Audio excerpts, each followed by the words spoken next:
뉴스 속 경제입니다. 도널드 트럼프 미국 대통령이 불러온 관세 전쟁. 하루가 멀다 하고 새로운 이슈들이 만들어지고 있죠. 이 내용을 이성일 기자와 자세히 풀어보겠습니다.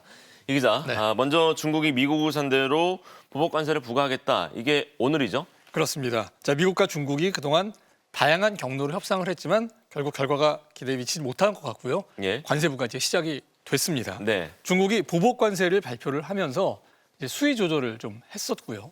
또 실행이 예고된 오늘까지 며칠 말미를 뒀던 점을 두고 양측이 모종의 합의를 할 것 아니냐 이런 해석이 좀 있었거든요. 예. 그럼 또 트럼프 대통령도 당초 공약했던 60%라는 고일 관세 대신에 10%만 추가했던 점도 이런 해석에 힘을 더했었습니다. 하지만 경제 상황이 좋지 않았던 중국도 또 취임 초기 성과를 필요로 했던 미국도 결국 기싸움에서는 서로 순순히 물러서지 않은 듯합니다. 예. 극적 타결을 기대했던 그 두 정상의 통화 결국 이루어지지 않았고 관세부가 예정대로 실행됐습니다. 그렇군요. 도널드 트럼프 대통령 일기 때 두 나라가 합의를 통해서 분쟁을 끝냈었잖아요. 그렇죠. 네. 트럼프 집권 일기 시절 미국과 중국 서로 고율 관세를 부과하면서 무역 전쟁을 벌이다가 2020년 1월에 결국 협상 타결로 합의문을 발표를 했었거든요. 예. 자, 미국은 중국산 수입품에 추가 관세 부과를 철회를 했고요. 중국은 앞으로 2년 동안 미국에서 2천억 달러, 약 우리 돈 293조 원어치의 상품과 서비스를 추가 구매하겠다. 이런 조건이었습니다.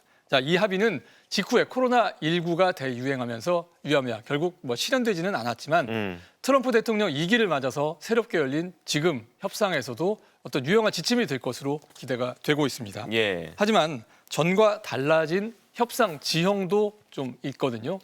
이건 좀 주의해야 되는데 예. 미국 입장에서는 중국의 펜타닐 전구체 수출, 또 중국 입장에서는 미국의 반도체 수출 규제처럼 당시에는 수면 아래에 있었던 이슈들이 지금 협상에서 좀 까다로운 변수가 될 가능성이 좀 있기 때문입니다. 그렇군요.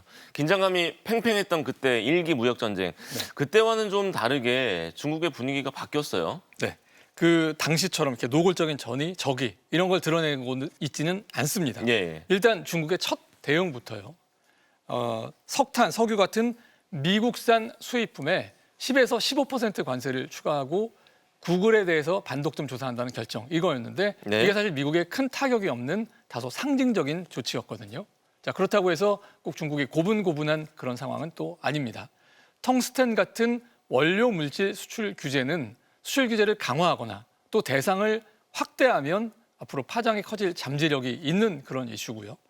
타미 힐피거, 켈빈 클라인처럼 우리도 잘 아는 이 브랜드를 운영하는 기업을 신뢰할 수 없는 기업 명단에 올린 것도 앞으로 경고의 의미를 담은 조치로 볼 수가 있습니다. 예. 애플 아이폰이 대표를 하듯이 그 1차 무역 분쟁 이후에 기업들이 생산 라인을 중국에서 좀 옮겼다고는 하지만 여전히 생산비가 낮은 중국에서 만들고 있는 미국 소비재들이 많습니다. 그렇기 때문에 중국 생산이 중단된다면 미국 정치권이 민감하게 생각하는 이 물가에 직접 영향을 줄 수도 있기 때문입니다. 네. 그런데 중국뿐만이 아니고 지난 주말에는 전 세계에 관세를 부과하는 관련 얘기도 나왔는데 미국이 이걸 실행할 가능성은 어떻게 보십니까? 지금 트럼프 대통령이 지난 주말에 미일 정상회담 중에 갑자기 상호 교역, 즉 다른 나라들이 우리를 동등하게 대우해야 된다 이런 원칙을 밝혔었거든요. 자, 그런데 어떤 나라가 대상인지 구체적 조치를 밝히지 않았는데 조금 전에 트럼프 대통령 이 계획을 밝힐 시점을 10일, 11일로 예고를 지금 했습니다. 예. 자, 상호 관세라는 것이 미국 수출품에 부과하는 상대 국가의 관세율이 미국이 그 나라로부터 수입하는 제품에 대한 관세율과 같아야 한다. 이런 생각에서 출발을 하는 거거든요. 그래서 미국 상품에 관세를 상대적으로 높게 부과하고 있는 몇몇 국가들이 관세 부과 상대가 될 가능성이 굉장히 높습니다. 자, 그런데 과연 여기에서 그칠 것이냐? 상대방에게 동등한 세율을 적용하는 것을 넘어서 무역 흑자 규모 또는 상대국의 조세 제도까지도 문제 삼을 수 있다는 그런 분석이 있거든요. 예. 그렇게 된다면 거의 모든 무역 국가가 상대가 될 수가 있고요.